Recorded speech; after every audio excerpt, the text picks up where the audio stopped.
what is there to prevent aliens who are in the U.S., whether they're here legally or illegally, from registering and voting? Well, in most states, there's absolutely nothing to prevent them from doing that. They were doing everything they could to go out and persuade people to vote. Like I said, it was a get out the vote campaign. Normally, that's what campaigns are supposed to do, not election officials. Their job is to process voter registrations, get people registered, and then run the polls, not go out and solicit and get people to vote in those areas. Zuckerberg is giving these grants that are largely going to Democratic strongholds like Philadelphia, and then they are hiring additional people. It most definitely increased turnout and made the difference really in the 2020 election. All right, folks, welcome to the Sean Spicer Show. You know what? You won't need these for a few more decades, so file them away and be ready. Hopefully this is like 50 years that Joe Biden won't stay in government anymore. Like, he's actually the only one who's probably seen a solar eclipse. Anyway, I'm kidding.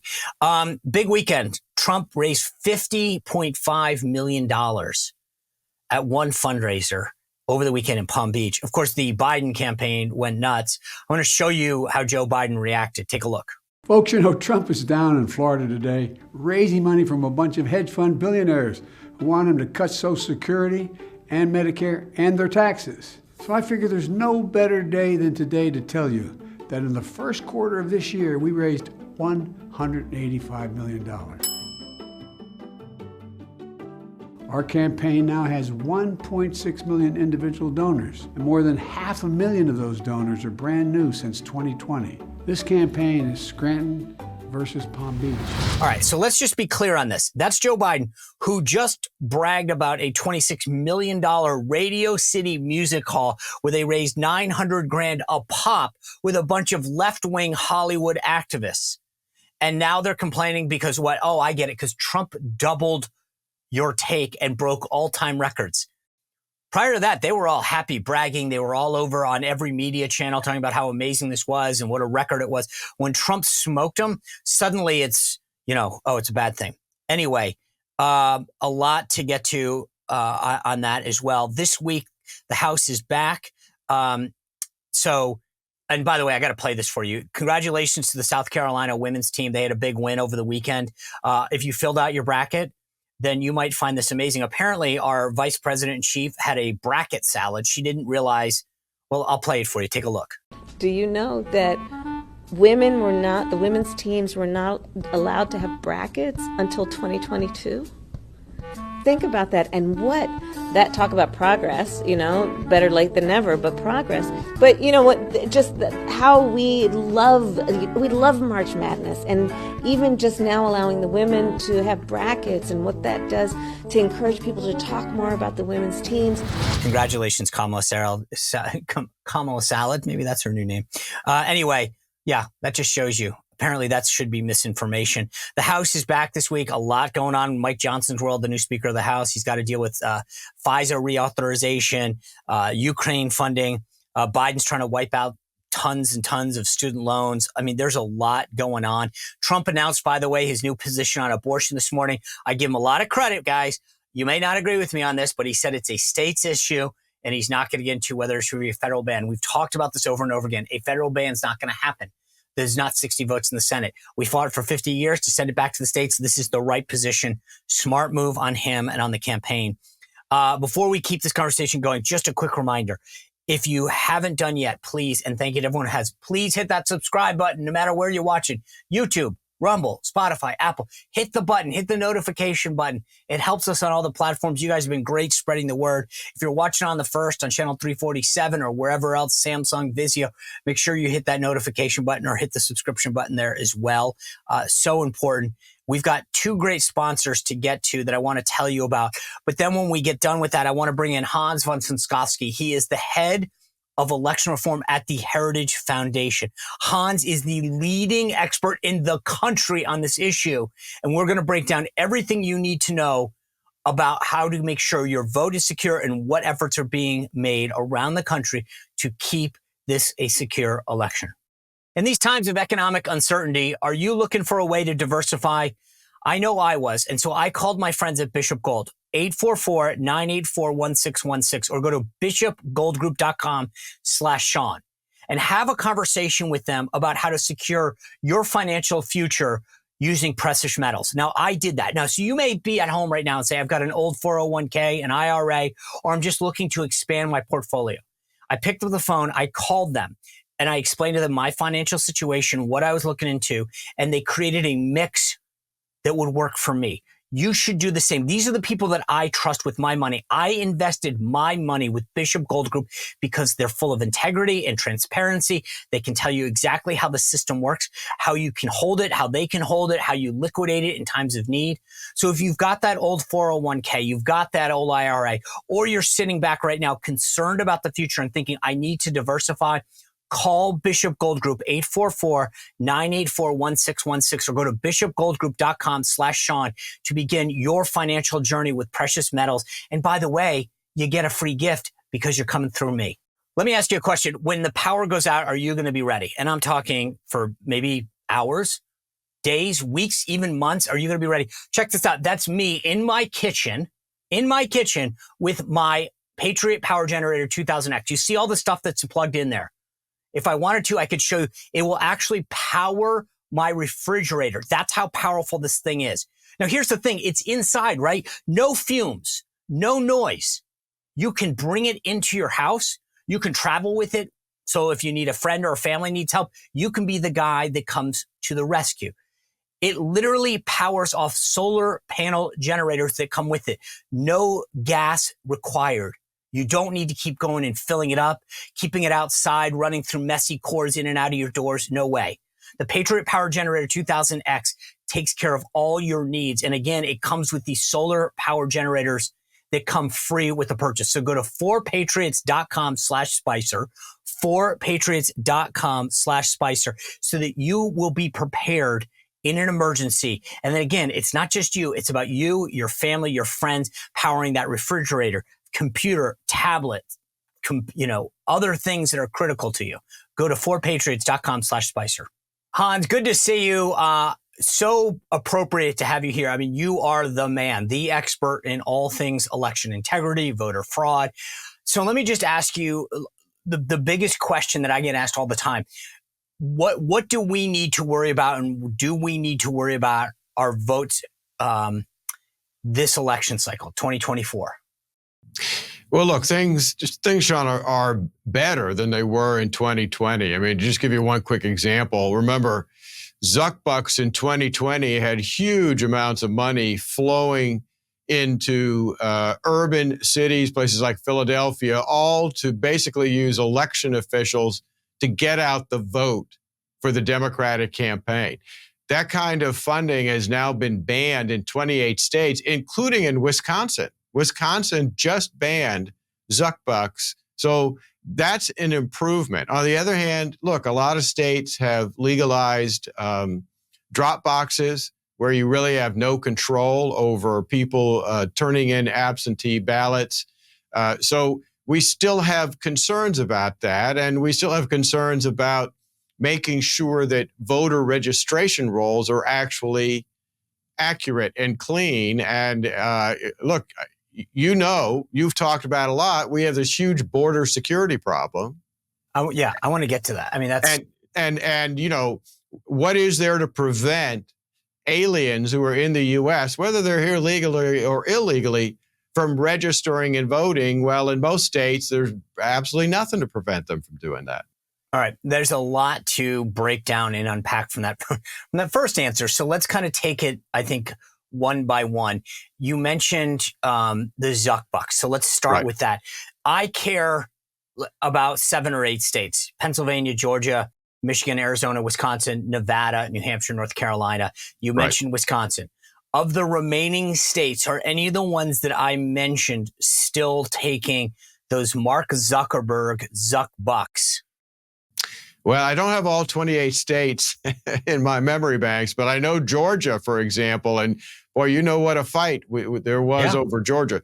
Georgia did ban Zuck bucks, and actually, once they passed that law, DeKalb County, which is a big Democratic stronghold, actually figured out a loophole to try to get around it, and the legislature came back and amended the law to even plug that loophole. So Georgia has been taken care of. Like I said, Wisconsin has too. Pennsylvania, that was the one bill that apparently the Republican legislature was able to get past the Democratic governor without him vetoing it. They also banned Zuck bucks. So there won't be huge amounts going to Philly. Good. Well, that's at least 3 of them. Let me just, for people who are watching and saying it's 4 years ago, I've got PTSD, remind everyone what Zuck bucks were and are. Well, the left came up with this idea of taking charitable money, basically, $450 million that Mark Zuckerberg and 2 other big liberal donors gave to this small nonprofit organization, and they then gave it in grants to election offices all over the country. But almost all the money only went to Democratic strongholds, big cities. And the whole idea was to take the Get Out the Vote campaign that Democratic campaigns and the Democratic Party have to, wage before Election Day, to move it into government offices.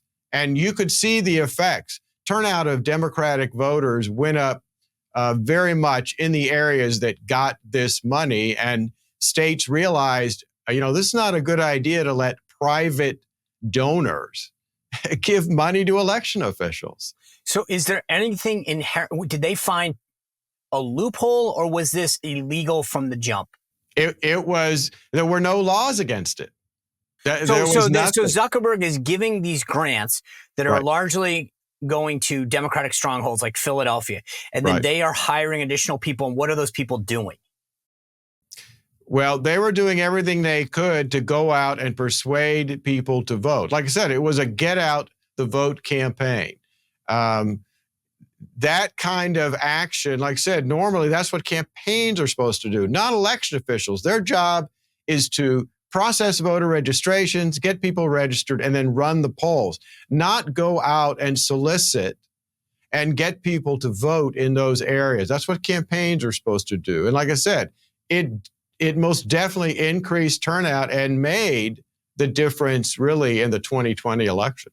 Yeah, and I think just to underscore this point, right? So if now you can't turn out vote by party, right? But what you can do, and this is the point that I think you're making, is if you are in an urban city where it's 85 to 15 Democrat, and you spend all of your time and money there, well, technically you're not pushing people by party, but the odds are in your favor, right? I mean, that's right. And that's what they've done by making sure that those monies went to Democratic strongholds. They could legitimately say this is a nonpartisan effort, but we know that we're pushing, 10-1 Democrats to go out over Republicans. Right. Look, it's the same thing. A lot of these nonprofits say, we go into historically underserved communities. That's their code words for going into areas where Democratic voters predominate so they can get those Democratic voters to the polls. And look, they're in essence getting around, federal tax rules that say that they're not supposed to be engaging as nonprofits in that kind of partisan behavior. Okay, so you brought up then dropboxes. These were brought in under the guise of COVID. It was unsafe to go into a voting, to go into a gym or wherever, a church, to vote, which, by the way, even Dr. Fauci didn't agree with.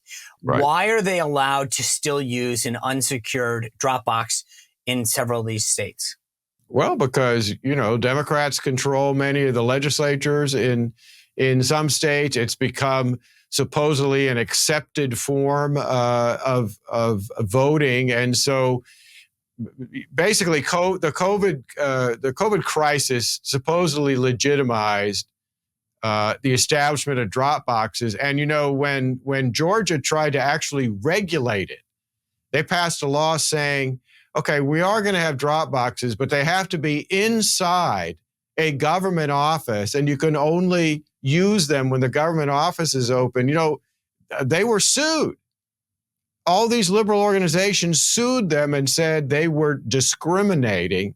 And so there's been all this litigation to prevent states from getting rid of drop boxes. Yeah, it's interesting. If the office is open and you can drop it off to an individual, why do you need to put it into a box? Right. So let me play devil's advocate with you for 1 second, because you are much more equipped to answer this than I am. But when I argue many of the same facts that you do, but without the same depth that you can go into, a liberal friend will say to me, isn't it odd that everything that we're doing on our side is to encourage more people to participate in the process, get more people to vote? Your side is trying to prevent people from voting. How do you answer that question? That is just simply not true. What we're trying to do is make sure that people are voting in a secure way so that their votes won't get stolen. And that is an issue that is important, no matter, frankly, which side of the political aisle you're on and whether you're in a poor neighborhood or a rich neighborhood. In fact, in poor neighborhoods, it's much more likely that a Dropbox is going to get broken into and stolen, particularly if you work in an area or live in an area where they've had the defund the police movement and there's less security.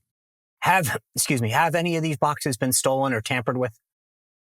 Mailboxes have been stolen and tampered with. And in fact, you may recall that an election was just recently overturned in Connecticut because there was actually video of people coming and putting huge amounts of absentee ballots into drop boxes in a state where you're not allowed to do that. And that tells you how, with an unmonitored drop box, people can try to take advantage of that to engage in absentee ballot fraud. So let's keep going down this then. You talked about absentee ballot. Several of these states, particularly the ones that I've mentioned, mailed out a ballot or a form to vote, an absentee ballot request to every single person in 2020 under the guise of COVID. Are they still doing it?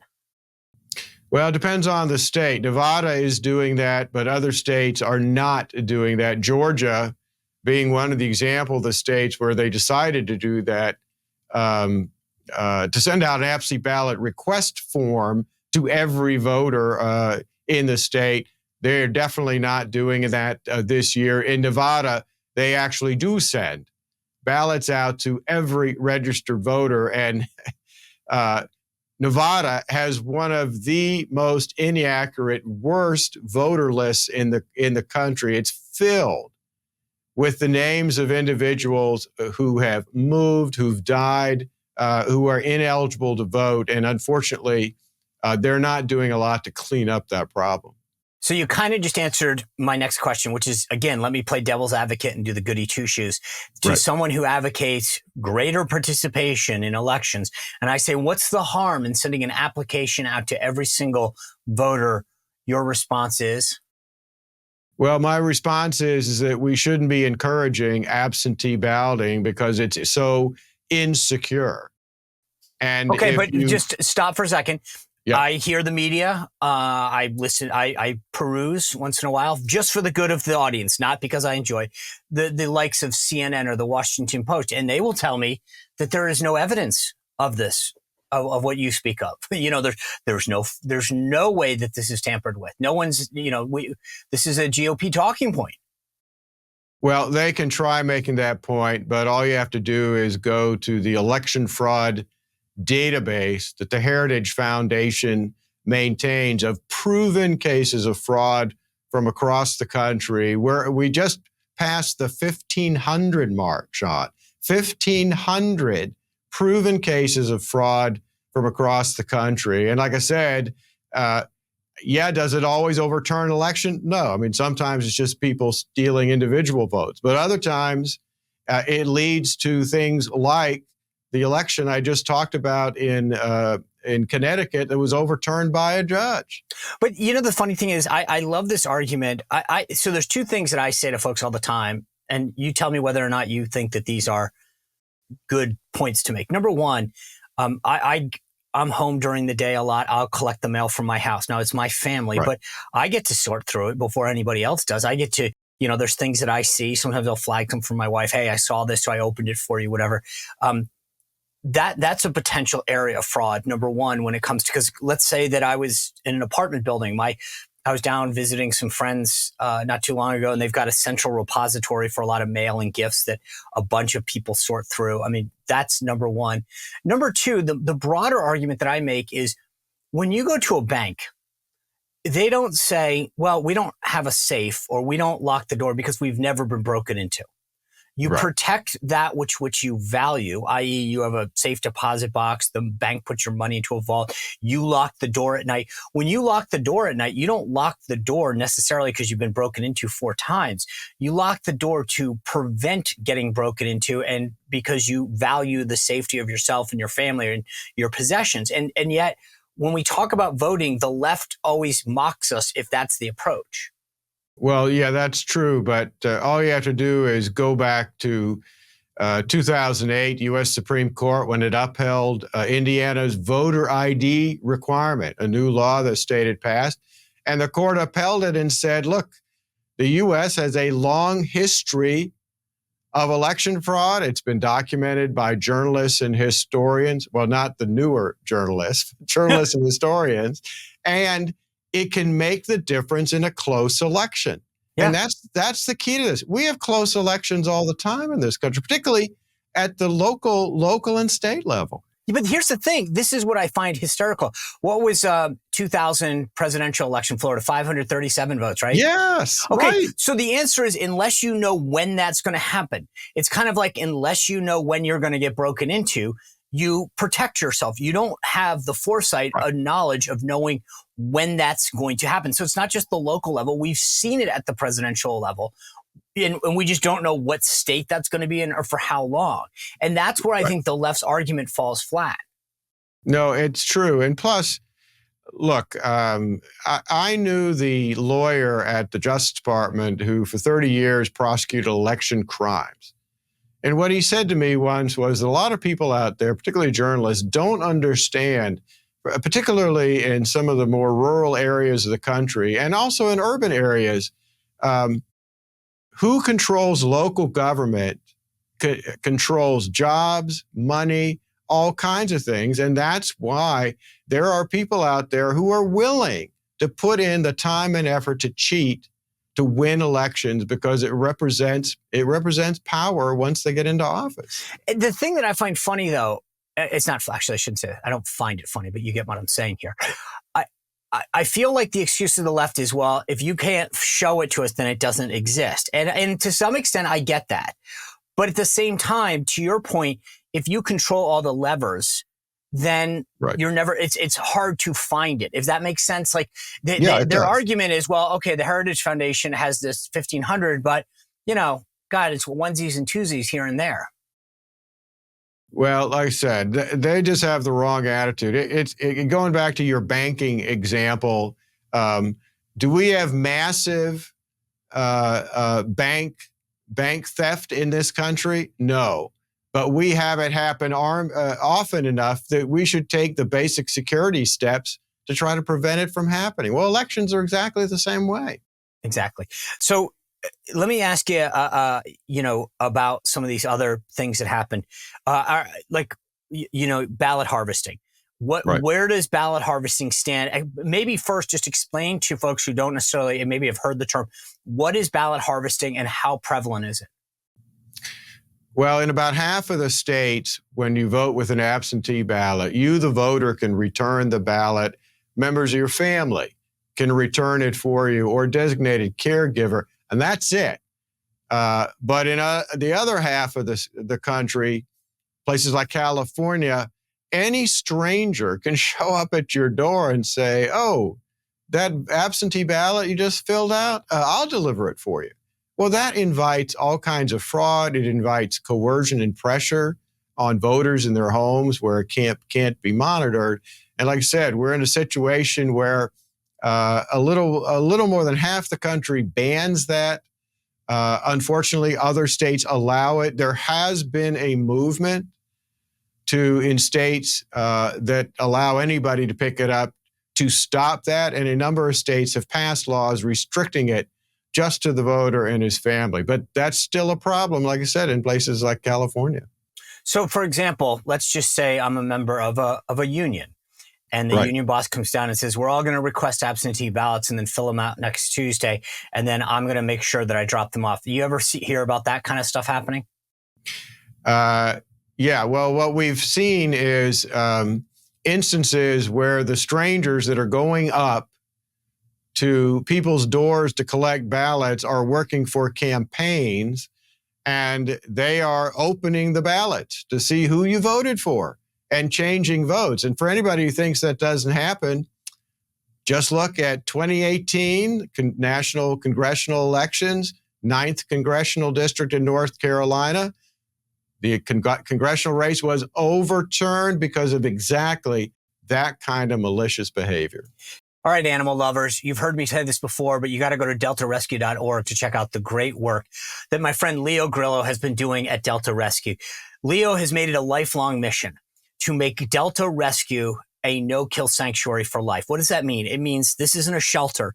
They're not there for temporary. They can go there and live forever to get the veterinary care, the support, the nutritional needs for life because of the work that Leo Grillo has done. It all started when he rescued one Doberman and now has turned it into a lifelong mission. But here's the thing. Delta Rescue, and as I said, if you go to deltarescue.org, check out the videos. Unbelievably compelling if you're an animal lover, and you can see the great work that they do. But it all relies on help from people like me and you. Every contribution is important and it helps. $5, $10, $15, $100, $1,000, a recurring donation. It all allows the work that Leo Grillo has done at Delta Rescue to continue. Horses, dogs, cats, you name it. But if you go on there, do me one more favor. Check out the estate planning gift and see if you're an animal lover, if you can make Delta Rescue part of your estate to make this a lifelong enduring mission. Help Leo do what he's done so greatly for decades to come. Thank you. I've always thought that, and this is the particular case in 2020, the media will have you believe that Trump lost all these cases. They say he filed 60-something cases and he lost them all. Is that a fair assessment of actually how this thing played out in 2020? Well, no, because almost all those cases didn't actually get to the substantive claims that were made in the cases. They were all dismissed on procedural grounds. These judges. That's what people look again. Yeah. I don't have the knowledge that you do, but I've always said this is the thing. Go look. They'll say they didn't have standing. It was too late. It wasn't about the substance of the case. Right. And they actually, those judges, they clearly wanted to get rid of what was a hot political potato that had landed in their laps. They really did a disservice to the American people if they had allowed those cases to go forward so that you get to the substantive stage, you get to a hearing where you can examine the evidence, question the witnesses, and decide whether or not the claims are credible, well, then people wouldn't have all these questions still about what happened 4 years ago. So to the person that says, like I had Michael Whatley on the show, the new chairman of the RNC. I've had some campaign people. There's an effort by the RNC, Bank Your Vote. I know Governor Glenn Youngkin in Virginia had a similar effort in the last cycle in Virginia. What do you advise people to say, Hans, you are the leading expert in the country, probably the world, when it comes to election integrity, voter security. What is your advice about how to actually cast a ballot? Well, I would vote in person. Do not trust the mails. Look, if you won the lottery, would you mail your lottery ticket to the lottery agency? No, nobody would. Okay, so in Alexandria, I live in Alexandria, Virginia. Right. We have early voting. I can go down, I don't know, it's like 3 years before the election. I'm kidding, but I mean, it's insanely early. And I can go down to City Hall and to actually a couple different places and cast my ballot as if I would on election day with the scanner. They tally it up. I get the cute little sticker saying I voted. Is that okay? That's okay. Voting early is okay in the general election. I don't think it's going to make a difference whether you vote early or you vote on election day. But see, I would argue, I disagree with that. I make an argument, and I've had several folks on the thing. I've been on the campaign. You chase people who haven't voted. I have to text you. I have to call you. I have to send you a note.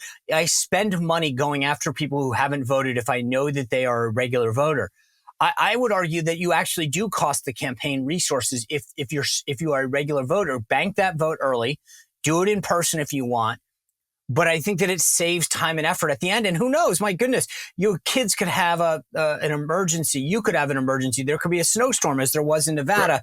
I mean, Right. I just don't. You agree that at least going and casting that vote early is smart logistically? Oh, no. Look, I agree with you on that. I think you should vote as soon as you can to make sure that ballot is there, that there aren't any last minute tie-ups. The one thing I would tell you about that is that most voters, polling shows, think that early voting shouldn't extend more than about 2 weeks I'm with you. before Election Day. Listen, I don't know why we started this, right? And I don't want to go down this rabbit hole now. I'm in the military. I've used and utilized absentee ballots because Right. I've been away. I've been away on business before, and I've cast an absentee. I think absentee ballots serve a purpose. In Virginia, we used to have to certify why we couldn't vote on Election Day. Right. But this idea of starting to vote in September, when there hasn't been a single debate, when ads haven't really heated up and we haven't engaged in the process, I do think that that's a disservice to the candidates in the process. Yeah, no, you and I are in total agreement about that. But yeah, I think given the political realities we face today, I think if you can vote early, go do it, get it taken care of so there aren't any last minute tie-ups that prevent you from voting. Because boy, given this election, Sean, every vote is actually really going to count. Huge. And we just don't know which state it's going to come down to.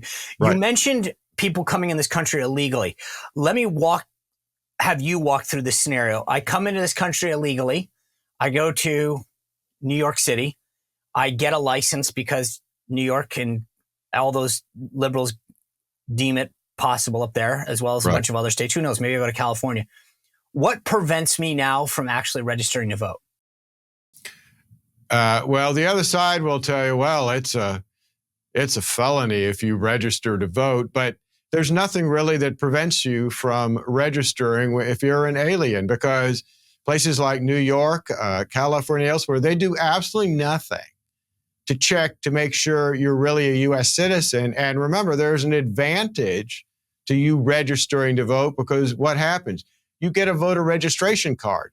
That card can then be used to obtain other forms of ID. And that's why aliens, I think, actually have an incentive to register to vote, because they can get that. And look, if they vote, their chances of getting caught are very, very slim. And even if they get caught, will the U.S. Justice Department prosecute them, the current one? No.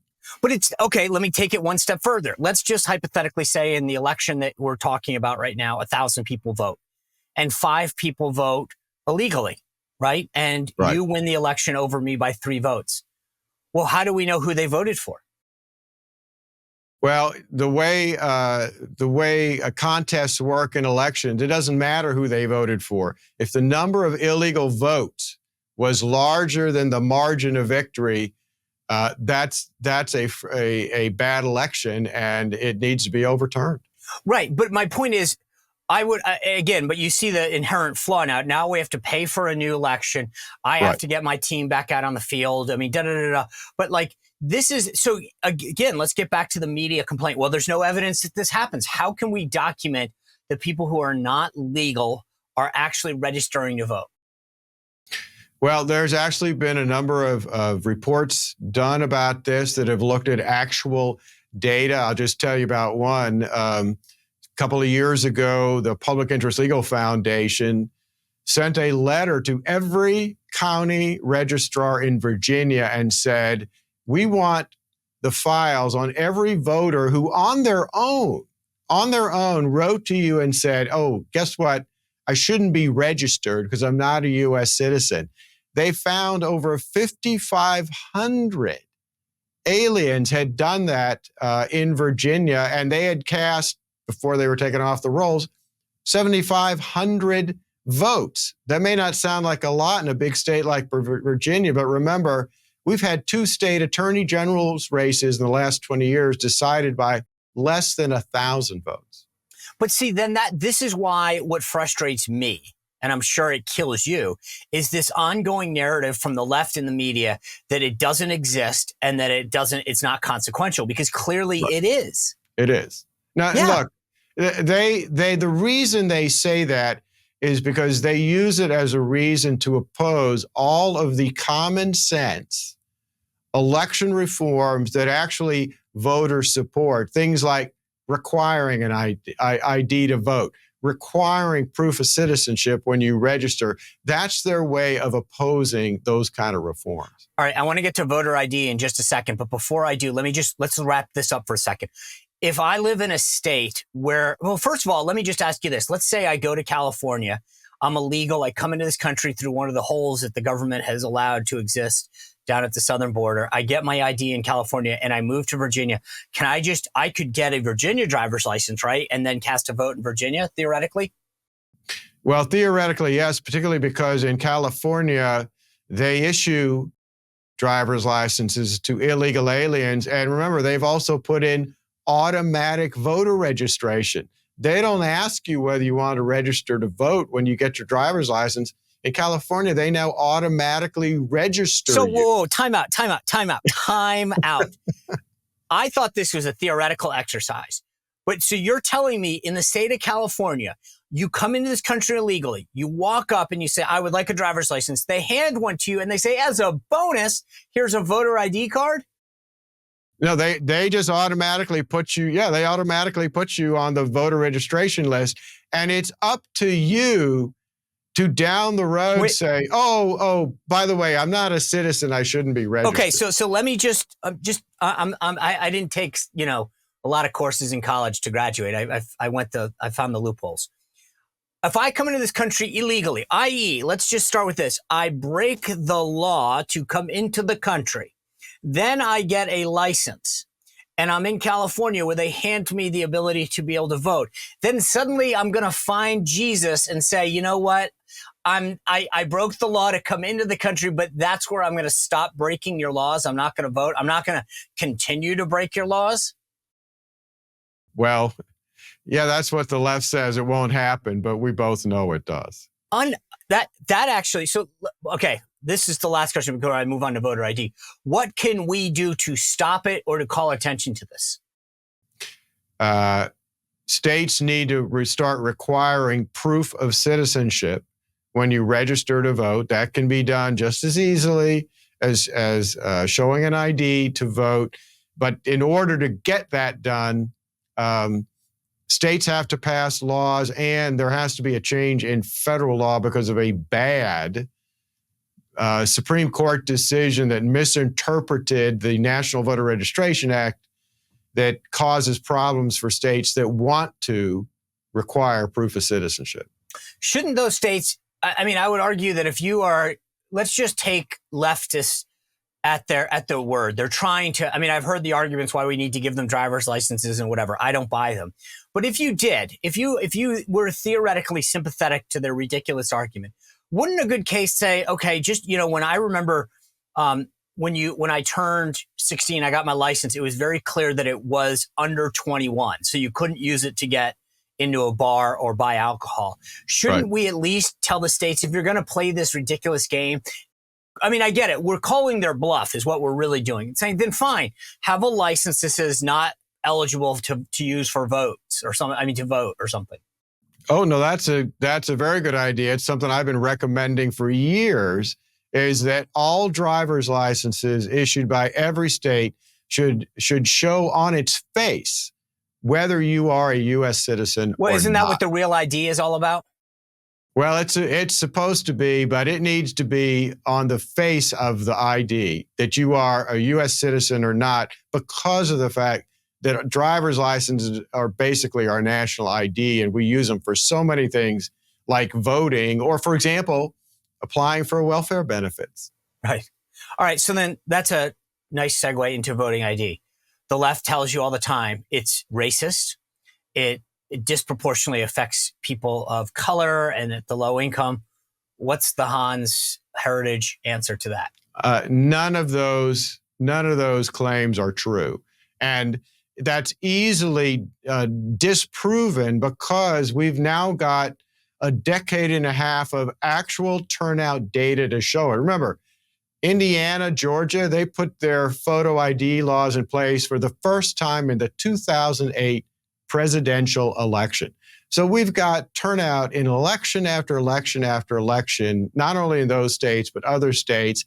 And the data clearly shows it does not prevent anyone from voting. It doesn't matter what their race. And Sean, polling shows that voters overwhelmingly support requiring an ID. And again, it doesn't matter your race, your ethnicity, or which political party you're in. A majority of all voters say an ID to vote. Yeah, of course, I got to show an ID every day for all kinds of things. But it's not just that. To me, again, let's just take the left argument. They say, oh, these people can't afford it. They can't do it. Aside from all of the measures that several states have taken to ensure that, you mentioned welfare benefits. If you're truly poor and need government assistance, you're probably on Medicare, Medicaid, get welfare, SNAP benefits, whatever, all of which require an ID. So you're telling me that a person who is at the low end of the income scale, who's getting all these other benefits that they need an ID for the one thing that we want to say an ID you need for, which is voting, suddenly that's the inconvenience. But when they get all the other financial type benefits and resources from the government where they also need an ID, that's not racist? Well, see, that you're pointing out the absurdity of the arguments they're making. And in fact, every single state that has put in a photo ID requirement for voting has, as part of the law, put in a provision saying, if you can't afford an ID, the state will provide you one for free. You know what it exhibits? Let me tell you. It is a patronizingly racist attitude to claim that Black Americans, for example, can't obtain an ID just like other folks. It's a racist attitude. I know. It's literally a trope. You know, they always talk about these things on CNN and whatever about all these Republicans, conservatives that use racist. This word from 1842 means this. And yet they parrot this idea that if you're Black, well, God, you couldn't possibly get an ID. And I think on its face that it is unbelievable. If this argument was being made the other way, if not having an ID benefited Republicans, they would be saying that is so demeaning to people of color and low income people. But because it benefits them, do you look? I believe fundamentally, because the absurdity of all of these arguments, how many people are coming in the country illegally, how we give them voter licenses, and then how we don't require voter ID in so many areas, that on their face, the absurdity of those arguments is so great that you could only possibly make them if you truly were trying to subvert the system. Well, no, I think you're right about that. And particularly because the leadership of the left, their constituents don't agree with them on these kinds of issues. So why are they pushing them? Well, one, I think they think it helps them manipulate election outcomes. And second, they use it to raise money by trying to scare voters.